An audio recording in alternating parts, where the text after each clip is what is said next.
My name is Dr. Jared Boasen. I'm trained in cognitive neuroscience. I got my doctorate at Hokkaido University in Japan, where I was trained with magnetoencephalography, and I work as a postdoctoral researcher now at the Tech 3 lab at HEC Montréal.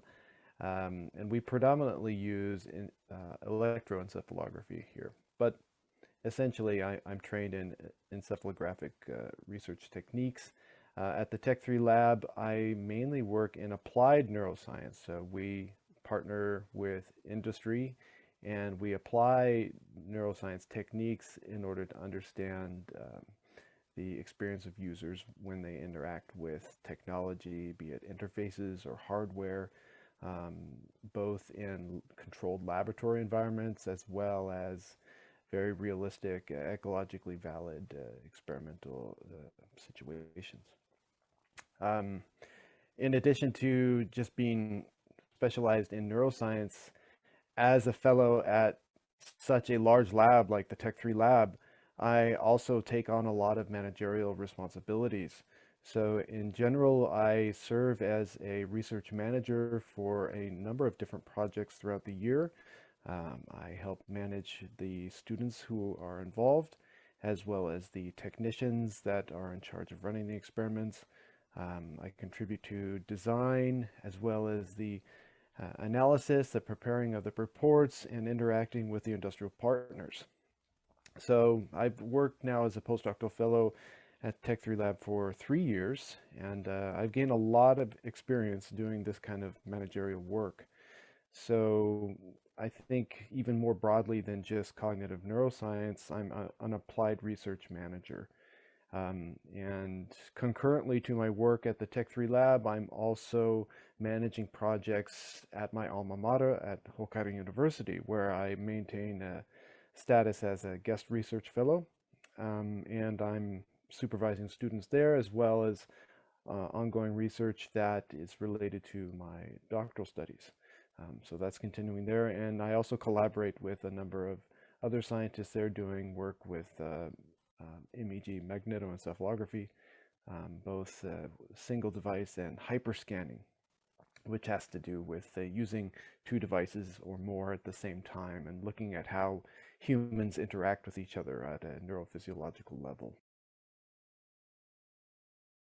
So I think this is a really good question. So from just the perspective of neuroscience, right now, the use of AI as a means of developing what we call brain-computer interfaces, this field is really exploding. A brain-computer interface is essentially using neuroscientific or neurophysiological collection techniques. For example, we could put an EEG cap on somebody's head and we could measure their electric potentials from their brain while they do some sort of task or watch something or interact with some technology, for example. And we could take that information and try and process it in real time in order to perform some sort of action on the interface that the user is interacting with. So let's say, for example, that um, the user is listening to music and you want the music to be able to change according to the mood of the user. Like if the user doesn't like the music, you want to be able to switch the song automatically without the user even having to say anything. This sort of research is really expanding in all directions. This music example is only one of a thousand or thousands that I could give. Um, so that's the use of AI. So AI is used there, excuse me. AI is used for brain-computer interfaces in order to help develop these real-time processing algorithms. Okay, so in order to process that data really fast, you have to do a lot of data collections and then you train an algorithm such that it can interpret that information in real time and then make an appropriate response in the direction of your research question. But that's not the only way AI is being used. Um, AI is also being used to figure out ways of making diagnoses, for example, of problems with brain function.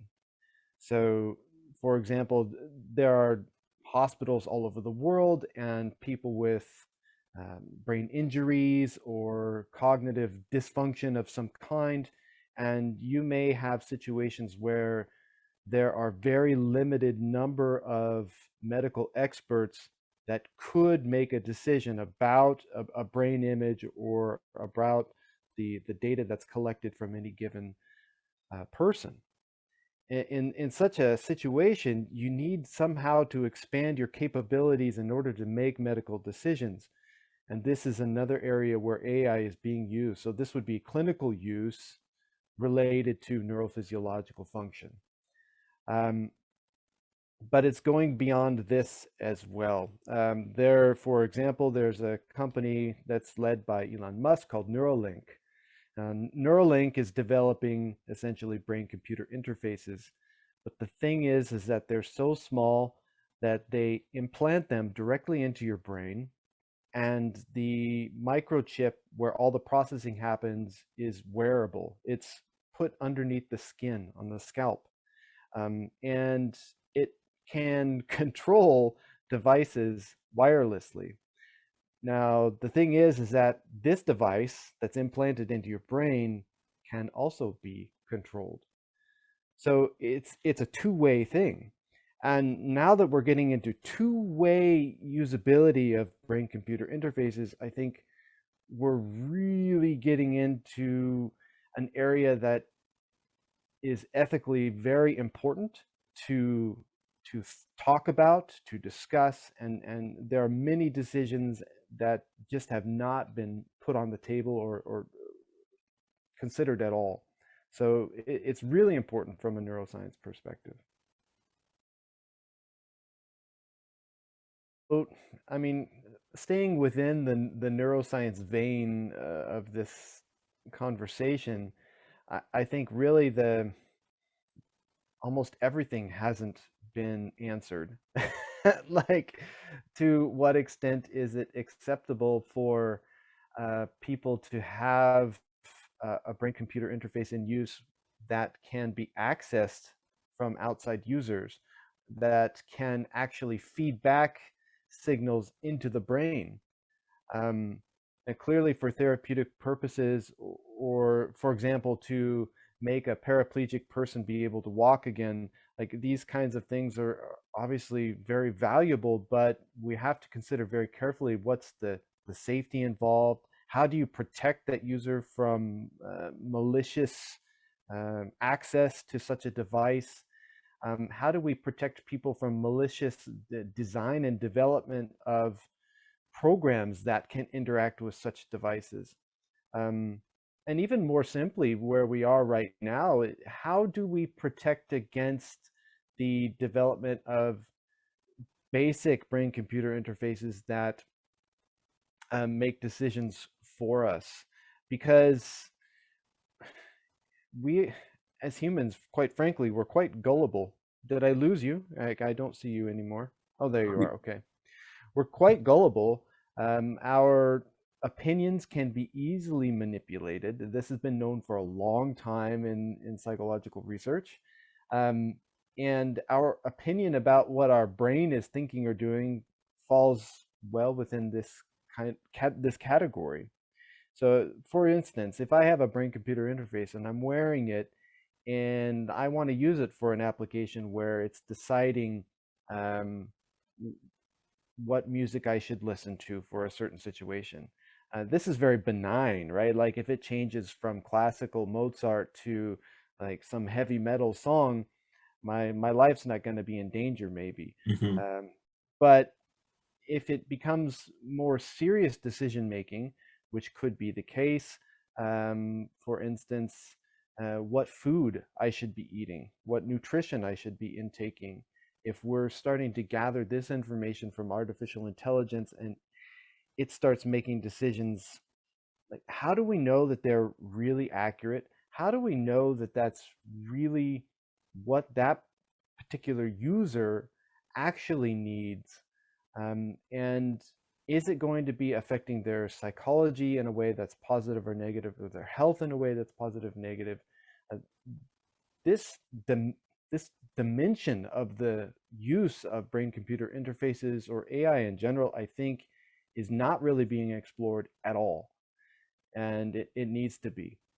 So I guess there I'm sort of trying to make a bridge back and make my interests more generalizable in that the effect of artificial intelligence, its implementation, and how the human perceives that implementation, um, the the ethics of that, the effect of the health on the user, these questions are unanswered and they need to be explored. And I really hope that this this funding that we've received now can go some way towards building experiments that let us understand some of these questions better. I saw this question and got a kick out of that. But it's good, I guess, so that all of the scientists that are contributing to this project can know each other better on a personal level. Um, so when I used to have free time, I used to be quite the avid backcountry skier. I spent a lot of my time outdoors in the winter, climbing mountains and skiing down them. I lived in Japan for more than a decade. I was also a semi-professional musician, so I toured around and I played concerts all over the place. I wrote and recorded and produced my own music. I also was a martial arts teacher for, God, I don't know, 13 years or so. Um, and in the summertime, when there wasn't any snow, I was a paragliding pilot and a paragliding instructor. And I would do a lot of what we call hike and fly, where you find a mountain and you climb up it if there's a trail, and you get to the top and you fly off of it. It was a heck of a lot of fun. Uh, since my daughter has been born, I've sort of toned things down quite a bit. So I mainly spend my time playing with my daughter. I still ski quite a bit. I love music, but mostly I'm working all the time.